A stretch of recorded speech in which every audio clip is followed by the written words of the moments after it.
And if I told you that Ferrari has been secretly developing a technical change that could make Hamilton's car transform radically, just in time for the Belgium GP? And if that same finding, apparently small, is actually one of the most important keys to unlock the hidden potential of the SF25? But raising the car to protect the flat background was not a free solution. It was a pure time sacrifice in each lap, an aerodynamic toll that Leclerc and Hamilton had to pay for having a car that could not operate in their optimal window. At a practical level, this translated into minor adherence, loss of load in rapid curves, instability in changes of direction, and above all, a brutal inconsistency between turns. The SF25 felt like two different cars between a clean air and one with a traffic. It was unpredictable, nervous, and that made it a difficult machine to dominate even for pilots with Leclerc's talent and Hamilton's experience. It was in that context of accumulated frustration where the boldest initiative of the team arose so far. Use one of the few days available for promotional shootings, the so-called filming days, as a perfect excuse to secretly test a radical solution. Ferrari chose the Mugello circuit, not by chance, but because it is owned by the team and offers a completely controlled environment, away from the look of rivals and media. The operation was led directly by the technical director Loic Serra, an unequivocal sign that what was being cooking was much more than a simple session to record file images. The plan was clear. Divide the day between its two main pilots and test a new rear suspension configuration that had been discreetly developed in Maranello's facilities for weeks. Charles Leclerc was in charge of opening the program in the morning session, while Lewis Hamilton took over in the afternoon. Both completed 19 laps each, simulating different loading stages and passing by curve, all with a single goal: verify if this modification could correct the car heel of the car. The change was not visible to the naked eye, but what was tested in Mugello had a huge technical weight. F1 suspension engineering is one of the most complex and sensitive territories, and any alteration, however minimal, can redefine the entire behavior of the car. What Ferrari was trying was to revolutionize his platform without having a new car. This type of undercover, legal but extremely reserved test reflects the level of pressure Ferrari lives in this new era. Hamilton's arrival, the desire to recover the title, media pressure, and the expectations of a global hobby have led the team to find unconventional solutions. But that day in Mugello was not just an answer to the technical problem. It was a demonstration of strategic intelligence. Ferrari was looking to recover control of the car, but also from the narrative of his season. At first glance, the change that Ferrari tested in Mugello might seem insignificant for the common spectator.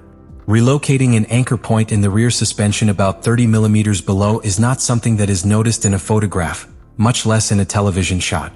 However, in the engineering of a modern Formula One car, that minimal alteration represents a revolution in how the car behaves in all fundamental aspects of dynamic performance. What Ferrari decided to modify was one of the most critical elements of the suspension, the upper anchor of the rear triangle. When lowering it inside the gearbox housing, they completely altered the geometry of the suspension, changing the way the car absorbs, transfers and reacts to the vertical and longitudinal forces that are generated in curves, accelerations and braking. This repositioning, which directly affected the anti-squat, the phenomenon that prevents the rear of the car from sinking excessively when accelerating, has deep implications both in traction and aerodynamics. The key is how this change releases the car from its previous limitations. By better controlling the sinking of the rear axle, Ferrari can operate the SF25 closer to the ground without risking the destructive contact of the flat bottom with the asphalt. This means that they are no longer obliged to artificially raise the car, which allows them to recover an entire aerodynamic load that until now was wasted by caution. And that strip is not trivial. In a category where the tenths by return they have a microscope, freeing this range means unlocking between 2 and 3 potential tenths by return, an improvement that can make a difference between fighting for pole or being out of the front row. But there is something even more important: consistency. Until now, the SF25 was a car of extremes, or yet brightly at times, or decomposed in minimally adverse conditions. The new suspension design has the potential to soften that volatility. With a more progressive response, greater braking stability and more predictable traction behavior, the car becomes more manageable in all conditions, especially on weekends with changing temperatures or low grip asphalt. From the pilot's point of view, this represents a paradigm shift. Both Hamilton and Leclerc have expressed frustration because of how difficult it was to anticipate the behavior of the rear axle to the limit. That uncertainty forced them to pilot with margin, not to attack the curves with all the confidence that great moments require. With the new suspension, Ferrari intends to return that vital tool, trust. We do not speak only of improving times, but of allowing the pilots to exploit their talent without the car punishing them in each attempt to squeeze it. The fascinating thing is that this redesign does not come alone.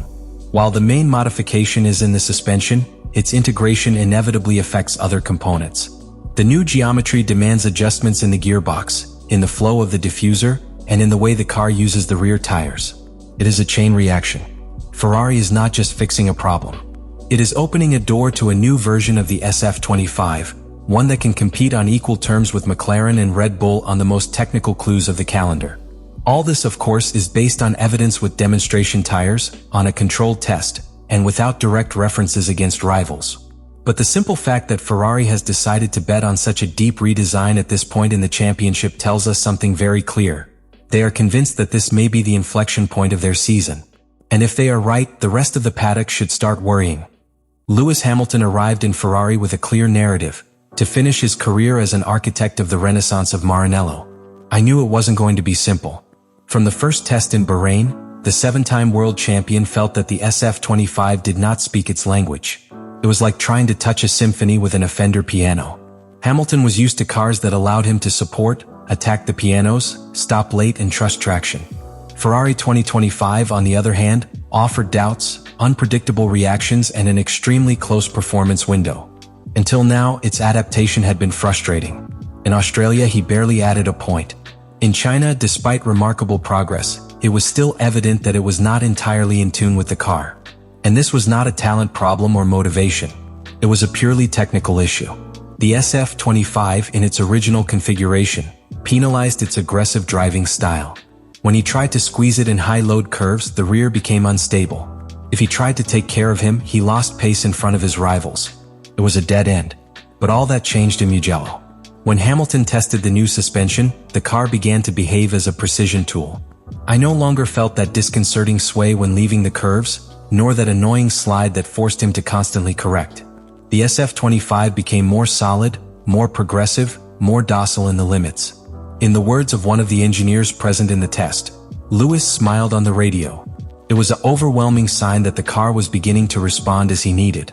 This change has huge implications for the rest of the championship, because it's not just about making Hamilton feel more comfortable. It's about returning confidence. And when Lewis has confidence, his performance is transformed. His decision-making is surgical.